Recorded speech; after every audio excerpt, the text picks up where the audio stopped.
ब्रह्मनाथ महाराज मानवी देहाचं शून्य भंगुरत्व एका दृष्टांताने पटवून देत आहे. आपण सृष्टीतील प्रत्येक पदार्थाचा वस्तूचा जर विचार केला, वस्तू पदार्थ एका विशिष्ट हेतूने या ठिकाणी निर्माण झालेला दिसतो. कुठलाही पदार्थ जो निर्माण होतो ना, त्याच्या पाठीमागे काहीतरी हेतू आहे, काहीतरी त्याचं प्रयोजन आहे. निरर्थक कुठलाच पदार्थ निर्माण होत नाही, त्याचं निर्मिती मूल्य आहे. एखादा पदार्थ निर्माण होण्या पाठीमागे त्याचं काहीतरी निर्मिती मूल्य असतं. तसं तर शुक्रनीतीमध्ये असा विचार आलेला आहे की या जगातला एकही पदार्थ निरर्थक नाही, एकही पदार्थ निरर्थक नाही, एकही माणूस निरर्थक नाही, एकही अक्षर निरर्थक नाही, एकही वनस्पती निरर्थक नाही. योजकच तत्र दुर्लभ असं म्हटलंय. अमंत्रमक्षरम नास्ति नास्ति मूलम अनौषधम अयोग्य पुरुषो नास्ति योजकच तत्र दुर्लभ. एकही माणूस किंवा एकही अक्षर असं आहे या जगातलं की निरर्थक नाही. पण कोणत्या अक्षरापुढे कोणत्या अक्षराची योजना करावी याचं ज्ञान नाही आपल्याला. र या अक्षरापुढे म या अक्षराची योजना केल्यानंतर राम हा मंत्र काय होतो, त्या ठिकाणी निष्पन्न होतो. त्यांनी असं सांगितलं की या सृष्टीमध्ये ज्या ज्या काही वनस्पती आहेत त्या सगळ्या औषधी आहेत. एकही वनस्पती अशी नाही की ती औषधी नाही. नास्ति मूलम अनौषधम. प्रत्येक वनस्पती ही काही ना काहीतरी औषधी आहे, तिच्या ठिकाणी औषधी गुणधर्म आहे, पण तो आपल्याला ज्ञात नाही. रामदेव बाबांचा आस्था चॅनल आहे, त्याच्यावर आचार्य बाळकृष्ण कधी कधी सांगत असतात, वनस्पतींचं महत्त्व सांगतात, त्यांच्या ठिकाणी असणारा गुणधर्म सांगतात, औषधीत्व सांगतात त्याचं.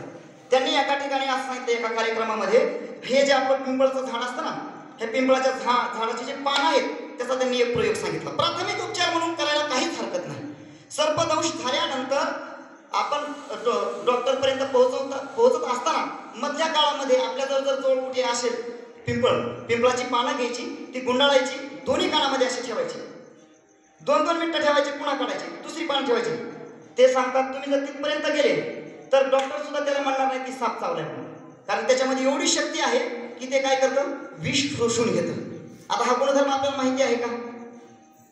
पण हे सगळं वनस्पती शास्त्राचं अध्ययन त्या सर्व मंडळींनी केल्या. आदरणीय पूज्यश्री रामदेव बाबा असतील किंवा आचार्य बाळकृष्ण असतील, प्रत्येक वनस्पतीमध्ये काही ना काही औषधी गुणधर्म आहे. तसा अयोग्य पुरुषो नास्ति. प्रत्येक मनुष्य हा काही ना काहीतरी कामाचा आहे. आपण कधी कधी नकारात्मक विचार करत असतो, पण असं नाही, प्रत्येक मनुष्य कामाचा आहे. त्याची योजना कोठे करावी याचं आपल्याला ज्ञान नाही. या सृष्टीमध्ये जो पदार्थ निर्माण होतो ना, काहीतरी त्याला निर्मिती मूल्य आहे. अगदी हा जो देह निर्माण केला आहे भगवान परमात्म्याने, हा देह निर्माण करण्यामध्ये सुद्धा भगवान परमात्म्याचा काहीतरी हेतू आहे. ही संबंध सृष्टी भगवान परमात्म्याने निर्माण केली आहे.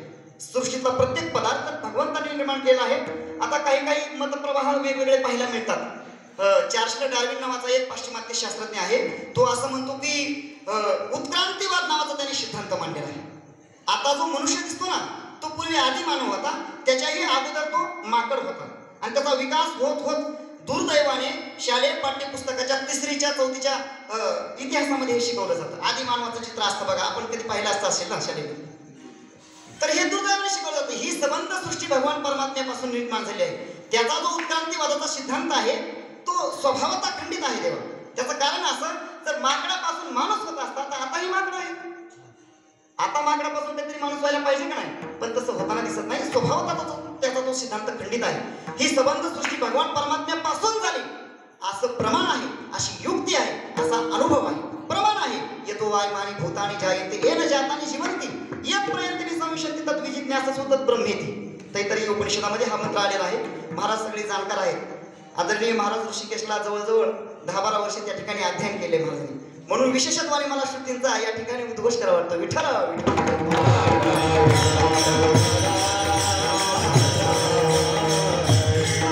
सृष्टी भगवान परमात्म्याने केली प्रमाण आहे. येतो वायुमानी भूतानी जायते जयापासून सकळ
शांती ब्रह्मनाथ महाराजांनी एकनाथी भागवतामध्ये याचा सुंदर विचार मांडला आहे. हे ची जाणावया निज रूपाते पूर्वी तेने श्री अनंते निज मायाची हाते केली बहुते शरीरे एकी केली भूचरे एकी केली खेचरे एके केली जळचरे चरे अचरे ती एके. ही सबंध सृष्टी देवाने निर्माण केली. ऐशा देखून या सृष्टी ते सुख न वाटीची देवाते मग मानवी प्रकृती ते बहुते आदरे निर्मिले आदरे बहुते निर्मिले. भगवंताने ही सगळी सृष्टी निर्माण केली खेचर भूचर सगळी. पण कशासाठी केली हे जे जाणावया निज रूपाते स्वतःला जाणण्यासाठी निर्माण केले. पण हे पशु प्राणी भगवान परमात्म्याला जाणे ना गेले म्हणून ऐशी देखून ही सृष्टी ते सुख न वाटीची देवाचे.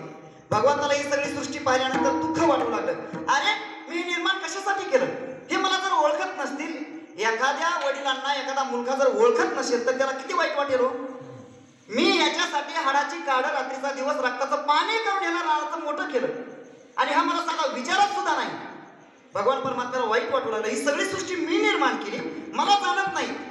भगवान परमात्म्याने ही जी सृष्टी निर्माण केली आहे तिचा एकमेव जर उद्देश काय असेल परमप्रयोजन जर काय असेल ते सर्वात महत्वाचं प्रयोजन म्हणजे तुका म्हणे जन्मा आल्याचे सार्थक विठ्ठलची एक देखील या भगवत स्वरूपाचा प्राप्त करून घेण्यासाठीच भगवंताने हा मानव देह निर्माण केला आहे. प्रत्येक गोष्टीचं आपल्याला प्रयोजन पाहायला मिळतं. एक अवांतर प्रयोजन आणि मुख्य प्रयोजन. तसं मुख्य प्रयोजन हेच मुख्य असतं पण माणसं त्याचं अवांतर प्रयोजन करून घेतात. पाहायला मिळतं आपल्याला पाऊस जो पडतो पाऊस कोणासाठी पडतो पाऊस कोणासाठी पडतो पाऊस कोणासाठी पडतो. आता संतांचं असं म्हणणं आहे की पाऊस एका पक्षासाठी पडतो एका पक्षासाठी पाऊस पडतो असं संतांचं म्हणणं आहे. आता आपलं विज्ञानशास्त्र किंवा खगोलशास्त्र ते काही मी सांगू शकत नाही पण संत महात्मे जे सांगतात ते मी सांगू शकतो किंवा त्यांचं अध्ययन केलेलं जे आहे चिंतन ते आपल्यासमोर मांडतो. संत महात्म्यांचं असं म्हणणं आहे की या जगामध्ये एक असा अलौकिक पक्षी आहे की जो पक्षी या पृथ्वीवरील पाण्याचं सेवन करत नाही. अलौकिक पक्षी आहे तो. भरिले सैता समुद्र चौकडे परिते बापी असे कोरडे काजय मेघवणे थेंबू टापडे ते पाणी कित. ही त्याची एक विधता आहे एक निष्ठता आहे. वाट पाहे मेघा बिंदू नेघे चातक सरिता सिंधू. तुकोबराय म्हणतात तो असा अलौकिक पक्षी आहे वाट पाहतो पावसाची. सगळीकडे जरी सगळी तलाव नद्या तुडुंब भरल्या असल्या तरी तो पाणी पित नाही. त्याची एक विधता आहे. म्हणून तुकोबराय म्हणतात ना चातका लागुनी मेघ नित्य वर्षी. हा जो पाऊस मेघ जो वर्षाव करतो तो चातक पक्षासाठी करतो.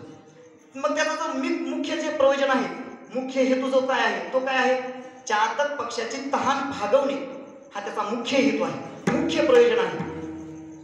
का चातकाची एक नव्हे मेघू पाणी धावे. ज्ञानोबराय म्हणतात चातकाची एक नव्हे मेघू पाणी धावे. चातकासाठी मेघ पाणी घेऊन येतो पण त्याचा अवांतर प्रयोजन तीर्थ चराचर आघवे निवाले जीवी हे आहे अवांतर प्रयोजन आहे गौण प्रयोजन आहे. दुसरा तुकोबराय ज्ञानोबरायांनी त्या ठिकाणी असं चिंतन मांडलेलं आहे. गाय जे दूध देते ती कोणासाठी देते हो परिवत्साची नि ओरसे दुभते होय घरोदेशे. गाय दूध देते ही त्या वासरासाठी पण तिचा उपयोग सर्वांना होतो. दुभते होय घरोदेशे. त्याप्रमाणे भगवान परमात्म्याने हा जो नरदेह आपल्याला दिला आहे ना तो दिलाय कशासाठी हो कशासाठी दिलाय भजन करण्यासाठी.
भजन करण्यासाठी दिलाय, परंतु प्रत्यक्षात मात्र तसं घडताना दिसत नाही.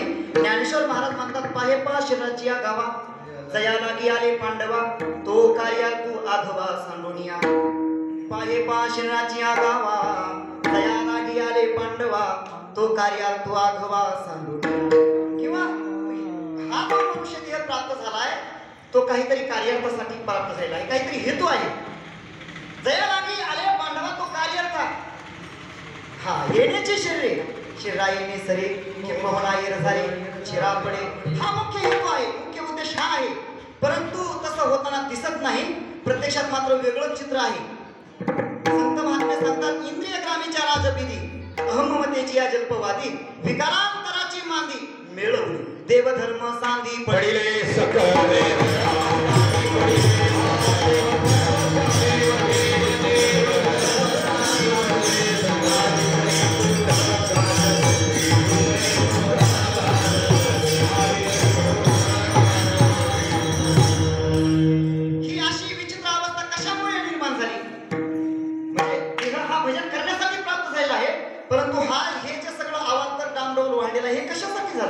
हे कशामुळे झालं याचं उत्तर ज्ञानेश्वर महाराजांनी ज्ञानेश्वरीमध्ये सांगितलं आहे. जे प्राणी या कामी भरू देहाची वरी आदरू, मनोनी पडिला विसरू आत्मबोधाचा.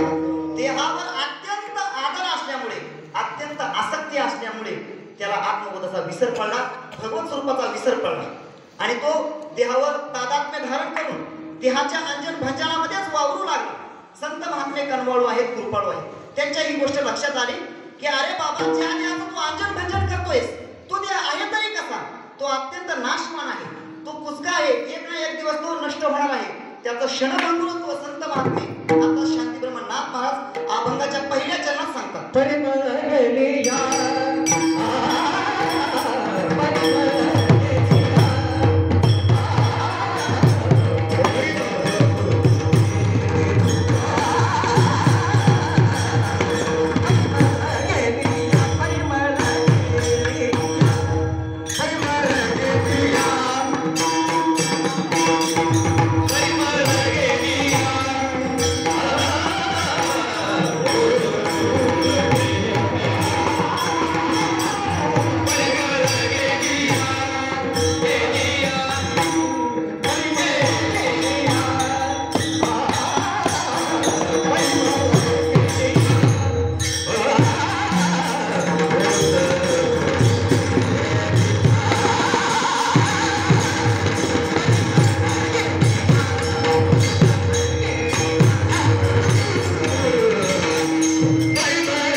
डॉक्टर साहेबांनी जुळून आणलं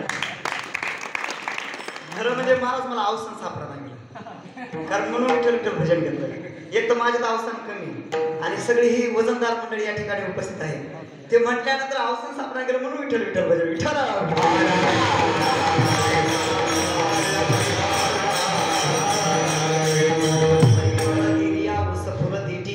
आयुष्या शेवटी धिहतैसा बाबा रे ज्या देहावर तू इतका आसक्त आहेस ज्या देहाकडे वाकड्या नजरेने कुणी पाहिलं तर तू मारायला उठतोस असा तो ज्या देहावर तुझी इतकं अभिमान आहे इतकं तादात्म्य धरून बसलेला आहेस इतके आसक्ती आहे तो देह आहे तरी कसा आहे परिमळ गेलिया ओस फुल देठी आयुष्या शेवटी देह तैसा शांती ब्रह्मनाथ महाराज या ठिकाणी निसर्गातील एक उदाहरण घेतात संत महात्म्यांचं हे वैशिष्ट्य आहे ते वेगवेगळ्या प्रकारची उदाहरणं घेत असतात या ठिकाणी जे नाथ महाराजांनी उदाहरण घेतलं आहे ते एक निसर्गातलं उदाहरण आहे सर्वांच्या परिचयाचं उदाहरण आहे नाथ महाराज म्हणतात एखादं फुल आहे फुलाप्रमाणेच आपला देह असतो हा जो देह आहे ना हा फुलाप्रमाणे असतो एखादं लहान मूल पाहिल्यानंतर आपण काय म्हणतो काही टवटवीत फुलं आहे किंवा मुलं म्हणजे देवाघरची फुलं लहान मुलं म्हणजे देवाघरची फुलं आपण असं म्हणत असतो लहान मूल पाहिल्यानंतर त्याचा जो टवटवीतपणा असतो त्याच्या ठिकाणचं जे एक सौंदर्य असतं हे सगळं पाहिल्यानंतर मनुष्य त्याला फुलाची उपमा देतो म्हणजे आपला हा मनुष्य देह एक प्रकारचं फुलच आहे पण फुल जसं कायम सुगंधित राहत नाही तसा हा मनुष्य देह देखील कायम तसाच तजेलदार राहत नाही या देहाच्या काही अवस्था आहेत याच्या मुख्यत्वे 3 अवस्था गीताकारांनी सांगितल्या शास्त्रकारांनी सांगितल्या कौमारम यौवनम जरा तथा देहांतर प्राप्ती कौमारम यौवनम जरा कौमारम ही एक अवस्था आहे यौवनम ही एक अवस्था आहे आणि जरा ही एक अवस्था आहे तुकोबारांच्या भाषेत जर सांगायचं झालं तर बाळपण गेले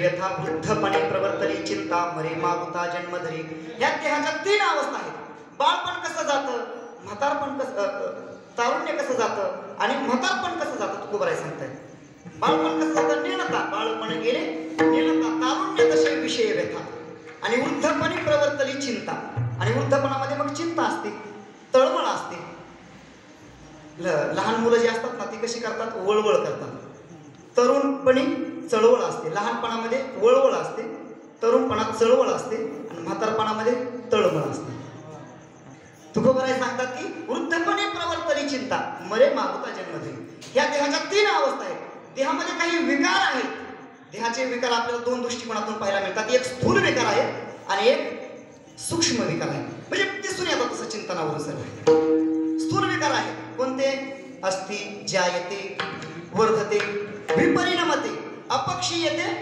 विनश्यते हे 6 विकार आहेत हे स्थूल विकार आहेत सूक्ष्म विकार आहेत त्याच्यामध्ये काम क्रोध लोभ मद किंवा मत्सर दंभ अहंकार मद आणि अहंकार या कारणात काही ठिकाणी घेतले जातात म्हणजे म्हणून देहाच्या ठिकाणी हे विकार आहेत सूक्ष्म विकार हे काम क्रोधादी विकार आहेत आणि स्थूल विकार म्हणजे अस्ति जायते वर्धते हे विकार आहेत हे सर्व विकार या विकारांमुळे मनुष्याचं जे जीवन आहे ते बदलत जातं जसं लहानपणी टवटवीत असतं तसं ते नंतर तारुण्यात दिसत नाही ज्ञानेश्वर महाराज म्हणतात का प्रथम वयाचा काळी लावण्याची नव्हाळी प्रगटे अंगना अंगी आगळी जैशी म्हणजे लहानपणी एखादं जर मूल पाहिलं तर एखादा कितीही कठोर हृदयाचा मनुष्य असू द्या त्याला उचलून घेतो आणि त्याचा मुक्का घेतो त्याची पप्पी घेतो एखादा वयोवृद्ध बाबा काठी टिकट चाललेला असला कुणी म्हणतं का ओ बाबा थांबा बरं जरा मला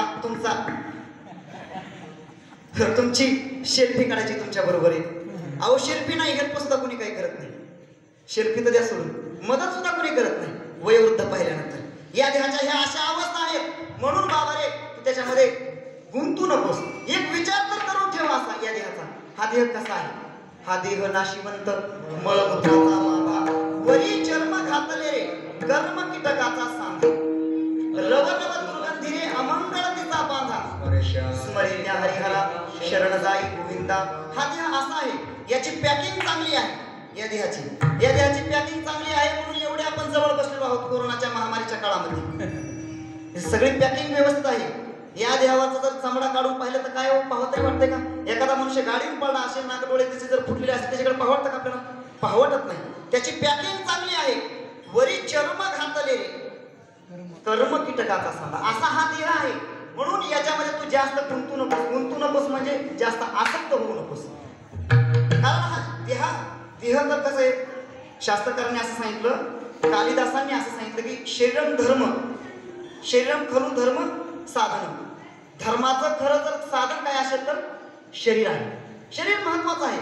पण शरीर कसं आहे, शरीराचा विचार करत असताना तुकोबारांनी एक नाट खर्ची केला आहे. शरीर दुःखाचे कुठार, शरीर रोगाचे खंडार. पण शेवटी तुकोबाराय सांगता की बाबा रे, शरीरात दुःख नेदावा भोग, न द्यावे सुख न करी त्याग. शरीर ओखटे ना चांग, तुका म्हणे वेग हरिभजनामध्ये वेग कर. शरीर काय आहे, साधन आहे. पण एक वर्ग असा आहे की शरीराला साध्य मानतोय. देह खंडानाम आत्मा ईश्वर पाषाण प्रतिमा यया परवती प्रमा ढळोची नेणे. हे त्याचं तत्वज्ञान आहे. जीवतोची देव भोजन ते भक्ती मरण ते मुक्ती पाषाणाची. या अनुभवामधून या मान्यतेतून चाललेलं असल्यामुळे संत महात्मे सांगतात की बाबा रे, फुलाप्रमाणे हे तुझं शरीर आहे आणि आयुष्याच्या शेवटी तर त्याची विचारच करायला नको. ज्याप्रमाणे पहा, बगीच्यामध्ये एखादं फूल उमललं, सुवासिक सुगंधित फूल उमलल्यानंतर भुंगे त्याच्यावर गुंजाराव करतात, आहे का? वेगवेगळ्या प्रकारचे त्या ठिकाणी भुंगे येतात आणि त्याच्यावर गुंजाराव करत असतात. पण कुठपर्यंत? जोपर्यंत त्याच्यामध्ये सुगंध आहे तोपर्यंत. हे फुलाचं नाही, हा फुल एक दृष्टांत आहे. पण त्याच्या ठिकाणी आपल्याला शरीर घ्यायचं आहे. हे जे शरीर आहे ना, शरीर सुद्धा एक फुल आहे. या शरीरामध्ये सत्यता जोपर्यंत परिमळ आहे, जोपर्यंत सौंदर्याचा परिमळ आहे, जोपर्यंत शक्तीचा परिमळ आहे, जोपर्यंत गुणाचा सुगंध आहे, तोपर्यंत जगातील माणसरूपी भुंगे याच्या गुंजारो करतात, याचा सुगंध घ्यायला येतात. याचा परिमळ जर गेला तर याच्याकडे डुंकून सुद्धा पाहत नाही. महाराज, मी जगन्नाथांची परिस्थिती पाहिली नवडे हॉस्पिटलला. अण्णांना त्या आजारपणाच्या काळामध्ये पाहिले, इतकी त्यांची हालापेष्ट त्या काळात पाहिलं. म्हणजे एकेकाळी सगळ्या महाराष्ट्राला हाणून सोडणारे अण्णा, एवढे मोठे वक्ते. परंतु ज्या वेळेस ओठ बंद झाली, तोंड बंद झालं, कुणी विचारायला तयार नाही. आणि असंच आहे महाराज आपलं सुद्धा. जोपर्यंत आपल्या बोटांमध्ये सुगंध आहे, जोपर्यंत आपल्या कंठामध्ये परिमळ आहे, जोपर्यंत आपल्या ओठामध्ये सुगंध आहे, तोपर्यंतच आपल्याला 4-4 फोन येतात. नंतर विठ्ठल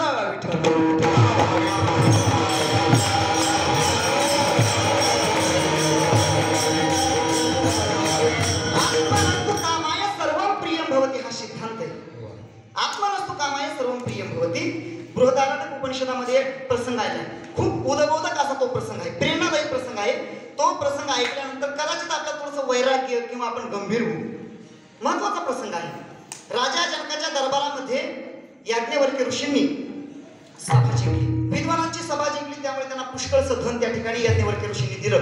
आणि ते सगळं धन घेऊन आले. काही दिवस आपल्या सगळ्या शिष्यांबरोबर पत्नी आहेत, त्यांना 2 पत्नी होत्या, त्यांच्याबरोबर त्यांनी काही काळ क्रमण केलं. आणि नंतर त्यांना असं वाटू लागलं की आपण अमृत तत्वाची काही प्राप्ती करून घेतली पाहिजे, म्हणजे कुठेतरी जाऊन भगवंताचं चिंतन केलं पाहिजे, अरण्यामध्ये जाऊन. म्हणून त्यांना जे धन मिळाले होतं त्या धनाचे 2 भाग केले. त्यांना 2 पत्नी होत्या, एक कात्यायनी आणि एक मैथिली. कात्यायनी जी होती ती भाबडी होती स्वभावाने, तर स्त्री स्वभावाची होती. तिला जो वाटा आलेला होता तो तिने वाटा घेतला आणि बाजूला बसली. पण दुसरी जी मैत्री होती ती जिज्ञासू होती, चाणाक्ष होती. ती म्हणली, महाराज मी तुमच्या बरोबर येणार. हे धन घेऊन मी काय करणार? मी या धनाबरोबर लग्न केले नाही, तुमच्या बरोबर विवाह केलाय, मी तुमच्या बरोबर येणार. रामानंदी प्रसंग आहे. भगवान प्रभू रामचंद्र वनवासाला जाण्यासाठी निघाले आणि सीता मातेच्या महालात गेले. सीता मातेला समजून सांभाळले, माझ्या वडिलांची तशी आज्ञा आहे आणि सावत्र मातेची अशी इच्छा आहे की मी वनवासाला जावं 14 वर्षांनी. आणि मी चाललेलो आहे, त्या ठिकाणी हिंस्र प्राणी वगैरे आहेत, अरण्यामध्ये वनवासामध्ये चाललेलो आहे. तू राजमहालामध्ये राहिलेली आहेस, त्यामुळे तू माझ्या बरोबर येऊ नकोस. तुला निरोप देण्यासाठी, तुझा निरोप घेण्यासाठी मी या ठिकाणी आलो.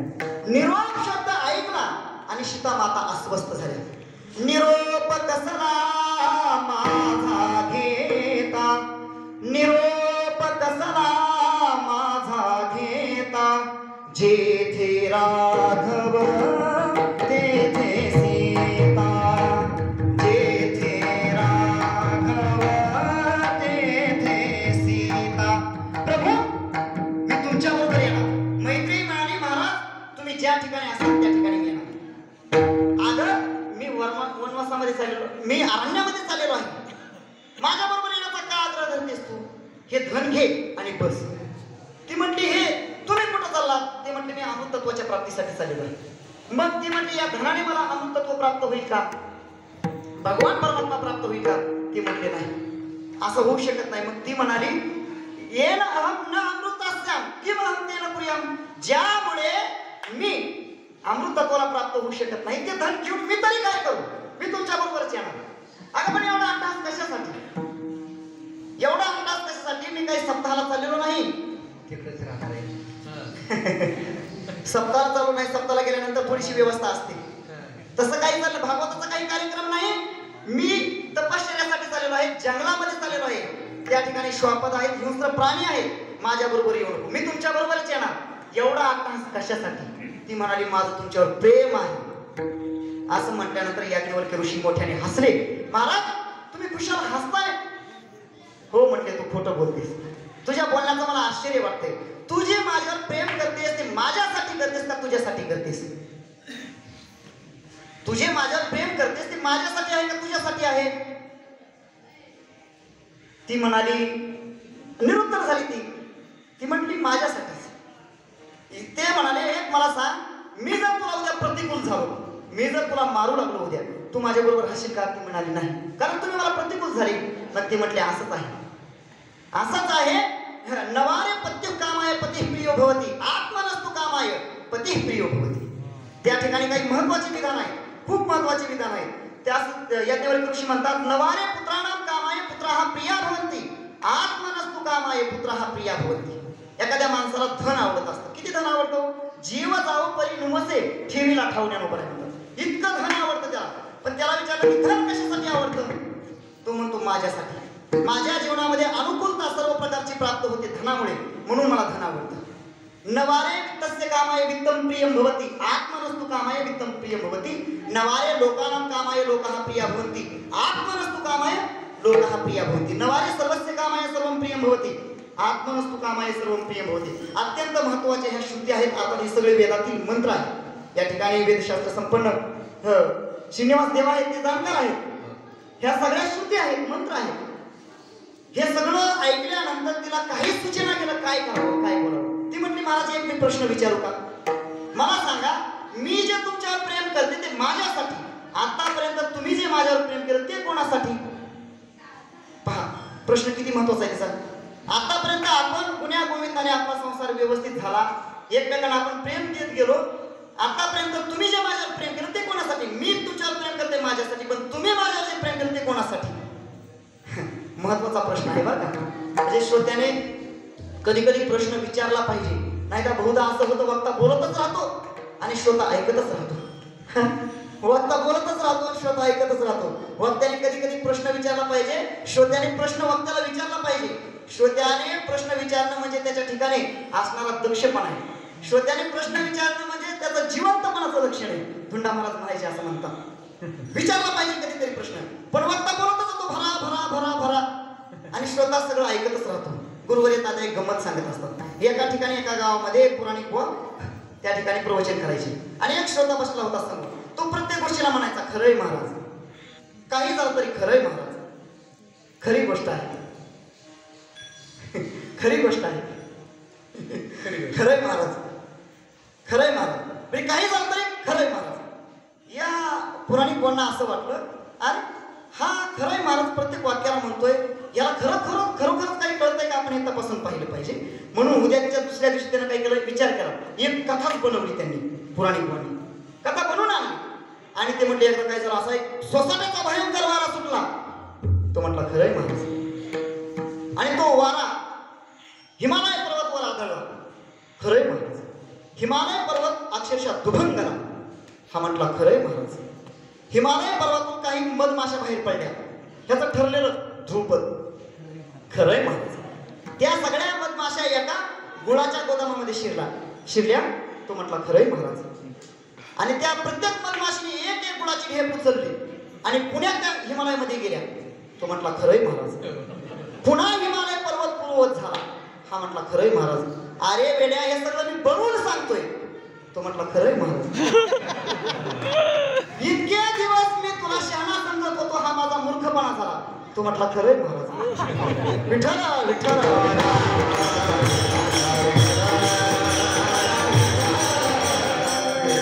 ती अर्थात मैत्री एका विद्वानाची पत्नी आहे, चाणाक्ष आहे, जिज्ञासू आहे. तिने प्रश्न महत्वाचा केलेला आहे त्या ठिकाणी.